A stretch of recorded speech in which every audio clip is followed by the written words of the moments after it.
ចាសួស្តីអ្នកនរគ្នាចាអញ្ចឹងនេះដែរខ្ញុំមកបង្ហាញជាមួយនឹងបតងសាវដែលខ្ញុំនៅមានអញ្ចឹងណាចាអញ្ចឹងប្រហែលម៉ូដនេះគឺដែលខ្ញុំមានស្រាប់ហើយខ្ញុំអាចចាក់បានណាចាហើយនៅមានម៉ូដផ្សេងទៀតដែលខ្ញុំកំពុងតែរៀនចាក់ហើយនឹងច្នៃម៉ូដចាអញ្ចឹងបើសិនជាអ្នកនរគ្នាចាប់អារម្មណ៍ចង់បានអីអាចធ្វើការកម្មង់បានហើយបតងនេះគឺខ្ញុំ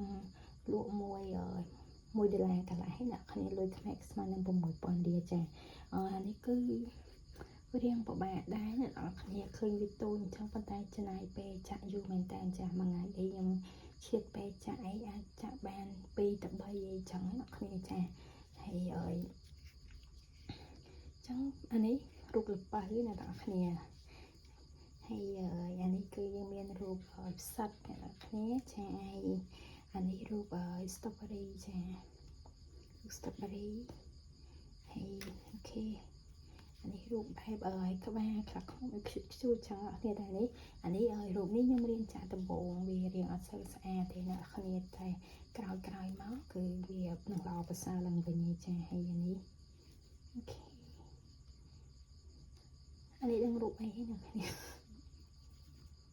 ហើយអានេះរូបផ្លែប៉ោមអ្នកខ្ជូត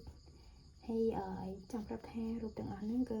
ខ្ញុំអាចចេះចាក់បានអញ្ចឹងណាចាហើយបើសិនជាអ្នកនរគ្នាចង់បាន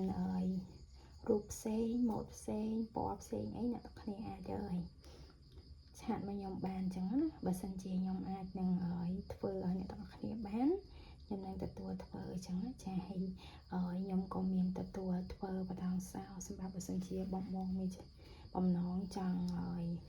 ធ្វើជាវត្ថុអនុស្សាវរីយ៍ក្នុងកម្មវិធីផ្សេងឲ្យបងប្អូនអាចខមងបានណាចាអញ្ចឹងអានេះគឺម៉ូដដែលមានអ្នកគ្នាគឺខ្ញុំចាក់បានច្រើនហើយពីច្រើនគឺខ្ញុំអត់សូវចាក់ទុកទេអ្នកគ្នាដោយសារតែពេលចាក់ទុកទៅវារៀងពិបាកឲ្យលក់ព្រោះអីនៅពេលយើងលក់អញ្ចឹងទៅគឺពេលខ្លះម៉ូដដែលយើងមានអញ្ចឹងប៉ុន្តែវាអត់ត្រូវពណ៌ជាមួយនឹងអតិថិជនគាត់កំងណា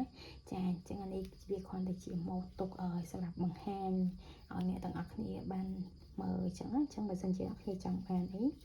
អាចឆាតមកបានចានេះខ្ញុំនឹងផ្ញើម៉ូដឲ្យ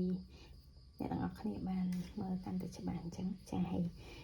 នេះគឺមានចំណងសក់គ្នាចំណងសក់គឺយើង5ចាក់ដូចគ្នាខ្ញុំចាក់បានច្រើនដែរប៉ុន្តែលក់ឲ្យអ្នកគ្នាបានចាក់ថ្មីណាចឹងដូចគ្នាដែរតាំងកងសក់នេះអីបើសិនជាអ្នកគ្នាចង់បានម៉ូដអីអ្នកទាំងអស់គ្នាអាចធ្វើការតាក់ទងមកបានចាហើយវីដេអូរបស់ខ្ញុំគឺមានតែប៉ុណ្្នឹងឯងចឹងឯហ្នឹងខ្ញុំចានិយាយខុសអ្នកទាំងអស់គ្នា